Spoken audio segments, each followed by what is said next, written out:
If I were to describe Compass in one word, I would call us inspirational. Connected. Unique. Inclusive. Independent. Self-driven.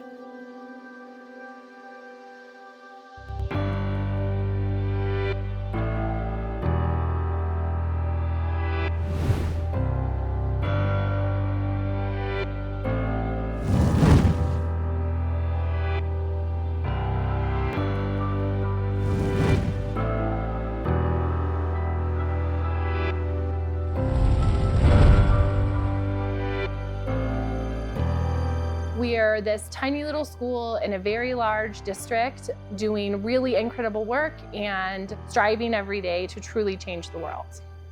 I think of Compass as a liberal arts college for 15 through 18-year-olds. It is hard to truly explain what Compass is to anyone that hasn't lived it, but one key difference is the culture of our school promotes choice, collegiality, and communication.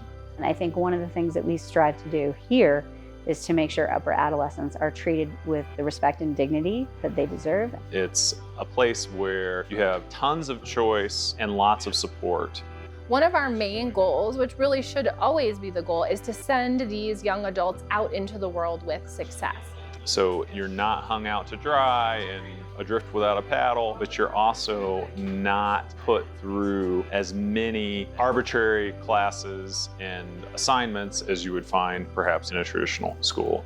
You walk in and you feel welcomed, you feel like you could approach anybody in the environment. It often can look to people on the outside that it is a little chaotic because not all the students are sitting in desks in rows, and the bell isn't ringing every hour to let students know where to go to next. We often get asked why we don't expand or grow our program because we typically have hundreds of students who are interested in attending here. Compass is this size very intentionally.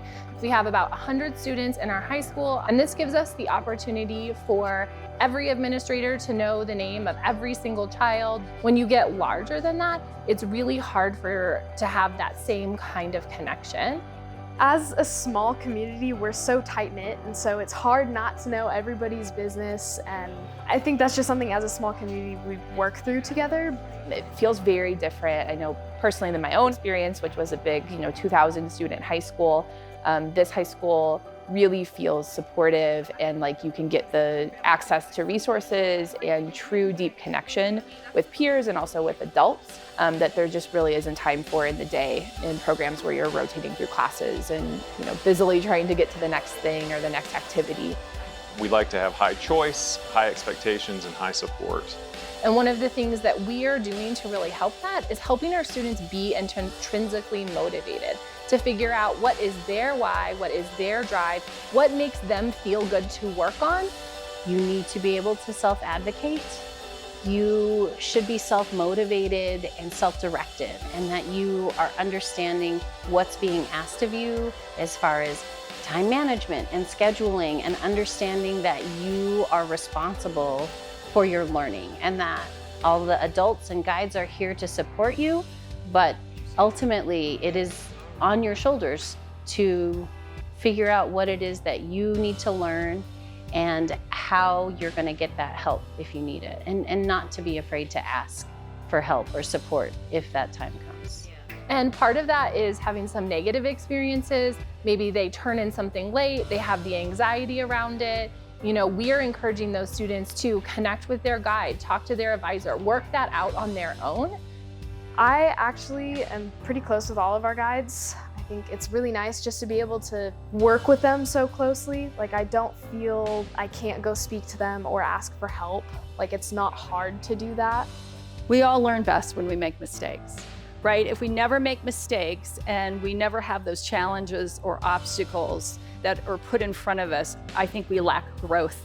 We see young adults who go out in the world ready to advocate for themselves with a stronger center of what they're interested in, with a stronger center of what makes them uncomfortable.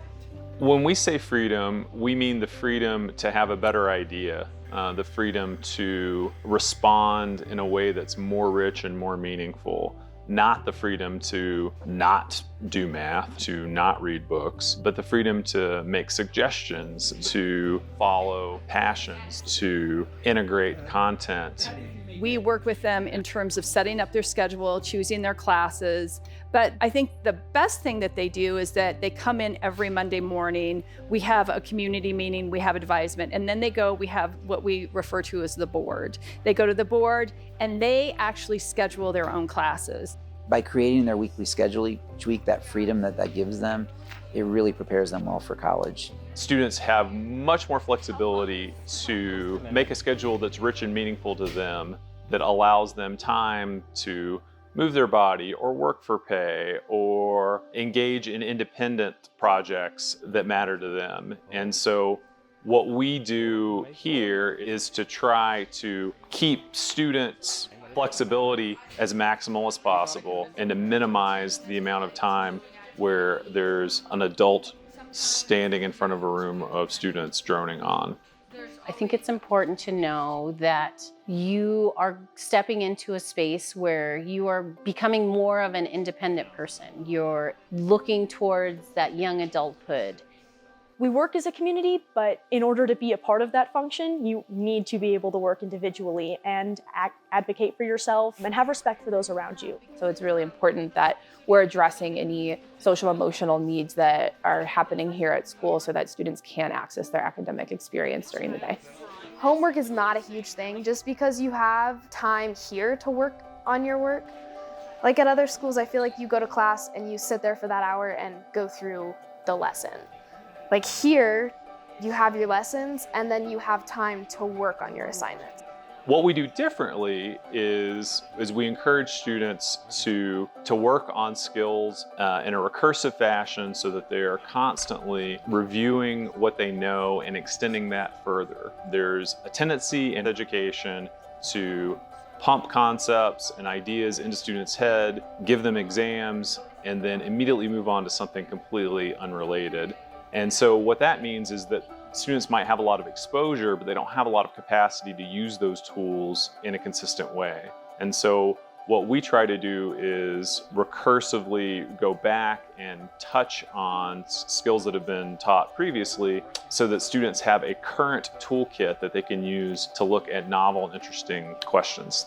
So there's this program at Compass called AWOL, where we are actually able to go work with like charities or organizations and just get like experience out in the community, as well as OJE, which is our on-the-job experience. So just working at our jobs and working with people. So AWOL is Authentic World of Learning and OJE is on-the-job experience.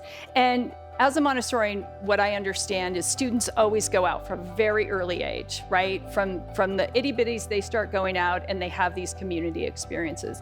The difference when they get to high school, though, that I think is it's about that practical life experience and it's more individual. So what students do is they have an opportunity to go out and have these experiences, be it service, be it an internship, or be it a job.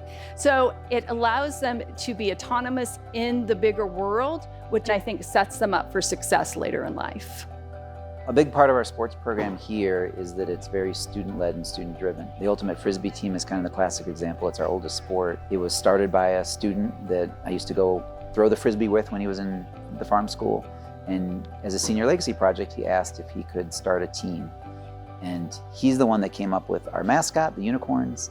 And he and his friend were sitting around talking about what should our mascot be. And they didn't want to be the traditional sports mascot, the destroyer, the demon, the predator.